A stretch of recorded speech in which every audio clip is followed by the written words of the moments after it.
이번 시간에는 직접 실습 코드를 짜보면서 1번부터 4번까지의 내용을 복습해 보도록 하겠습니다. 자료형 연산자, 반복문, 조건문, 함수, 포인터 이 네 가지는 요 단 하나의 예제 코드만 작성하실 줄 아시면 됩니다.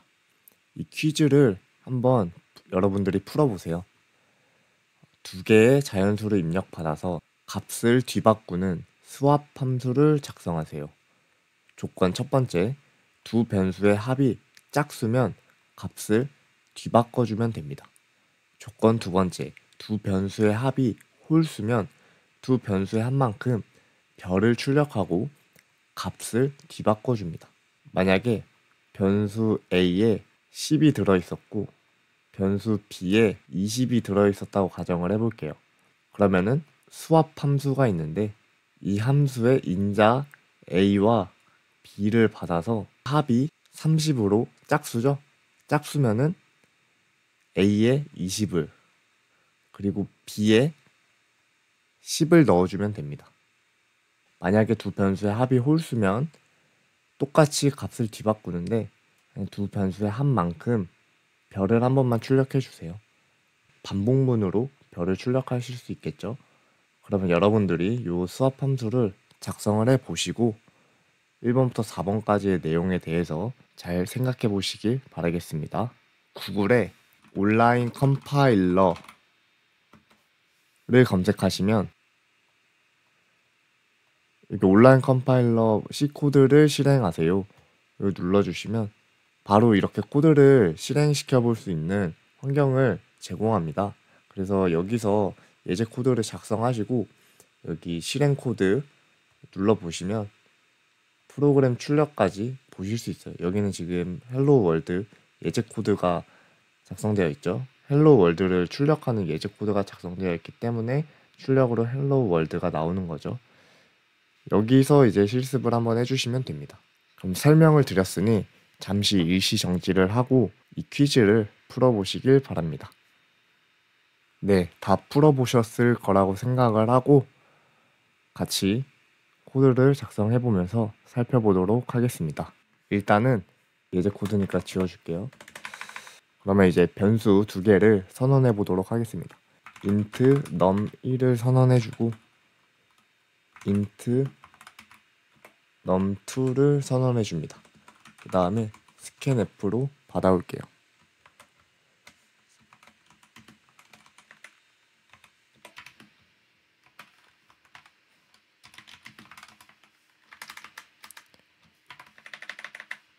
여기서 이제 scanf 할 때는 이제 변수가 지금 num1, num2가 인티저니까 %d를 붙여줘서 프로그램 입력을 받을 수 있습니다. 그리고 컴마 찍고 그 뒤에는 각 %d에 해당되는 num1의 주소를 인자로 넣어주면 됩니다. 우측에서 만약에 10, 20 이런 식으로 누르고 실행 코드를 누르면 num1과 num2에는 10과 20이 각각 들어갑니다. 이런 식으로 일단 입력을 받아보는 코드를 작성해 보았습니다. 그러면 이제 함수를 만들어야겠죠? 수합 함수를 만들어 주겠습니다. void swap 해주고 int 별 ptr1과 ptr2를 선언해 주겠습니다. 입력으로 ptr1을 받고 두 번째 입력으로 ptr2를 받습니다. 그리고 반환 자료형은 void이기 때문에 여기서 따로 return 0 이런 식으로 해주지 않아도 됩니다. 반환 자료형이 없기 때문에 그냥 리턴 값을 만들어주지 않아도 상관없습니다. 그러면은 ptr1 값과 ptr2의 값을 직접 참조해서 메모리가 가리키는 주소에 실제 들어있는 값들을 가져옵니다. 그 다음에 만약 그 합이 짝수면 %2로 나눴는데 나머지가 0이면 짝수란 뜻이죠. 짝수면은 수합을 해줍니다. 수합을 할 때는 temp를 써주시고 ptr1 1 ptr1에 들어있는 값을 템프에 일시적으로 저장을 해줍니다. 그리고 ptr1을 ptr2의 값으로 채워주고 다시 ptr2의 값을 템프로 채워주면 됩니다. 이렇게 하면 ptr1에 들어있는 값과 ptr2가 가리키는 값이 서로 수합하게 됩니다. 그 다음에 else면 홀수라는 뜻이죠. 그때도 똑같이 이 코드를 그대로 복사해 줍니다. 근데 이 한 만큼 별을 찍기로 했잖아요. 그래서 int i는 0부터 i는 sum까지 i++ 해주고 그냥 printf 별을 찍어주면 됩니다. 그러면은 별을 sum의 개수만큼 찍게 되겠죠. 그리고 마지막에 계행도 한번 해줄게요. 이렇게 하면 다 작성했습니다. 수합 함수를 맨 밑에다가 호출해주고 주소값을 인자로 넣어주면 됩니다.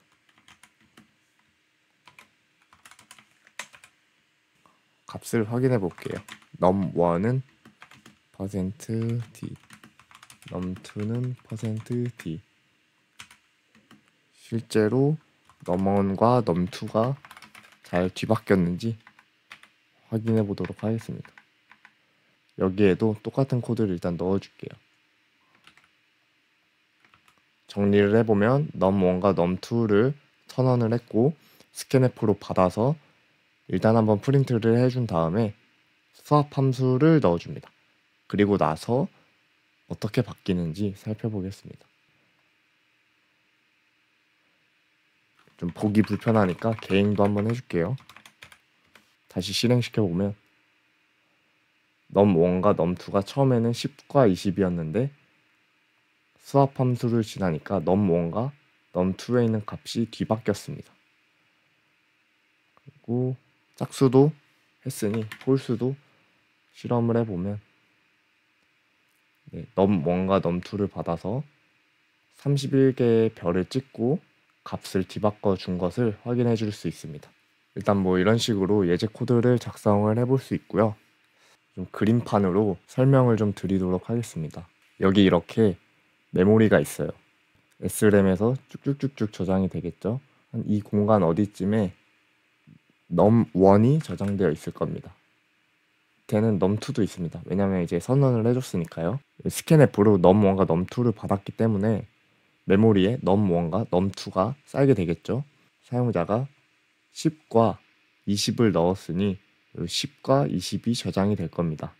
그러면 이제 수합 함수를 호출하면 num1에 들어있는 값 10과 num2에 들어있는 값 20이 서로 뒤바꾸게 되는 것입니다. 한 이쯤에서 printf를 하나 해볼게요. %p 하면은 주소를 출력할 수 있습니다. num1의 주소, num2의 주소,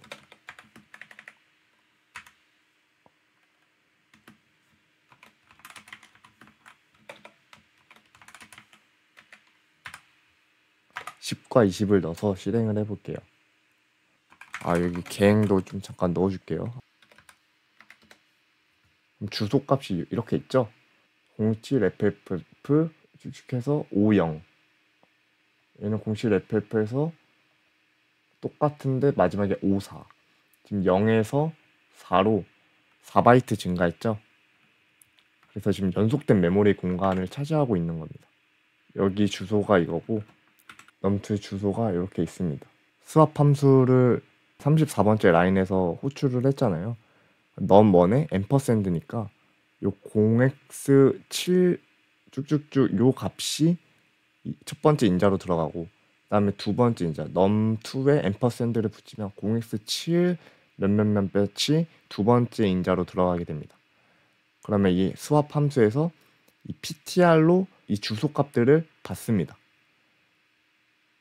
그 다음에 ptr, 이 주소값에 앞에 에스터리스크가 붙어 있으니까 이 주소값이 가리키는 실제 값 10이 덧셈 연산의 인자가 되는 거고, 그 다음에 ptr2의 에스터리스크를 앞에 붙인 게 20이 되는 거죠. 그래서 여기는 10 더하기 20이 되는 거고, sum은 결국에 30이 될 겁니다. if 30을 2로 나눈 나머지가 0이기 때문에 값을 뒤바꾸게 됩니다. 템프라는 변수를 잠시 선언을 해주고 ptr1이 가리키는 요 10이라는 값을 템프에 넣어줍니다. 그럼 템프는 10이 들어가 있겠죠. 그 다음에 이 ptr1이 가리키는 주소, 이 주소 공간에 20을 채워 넣습니다.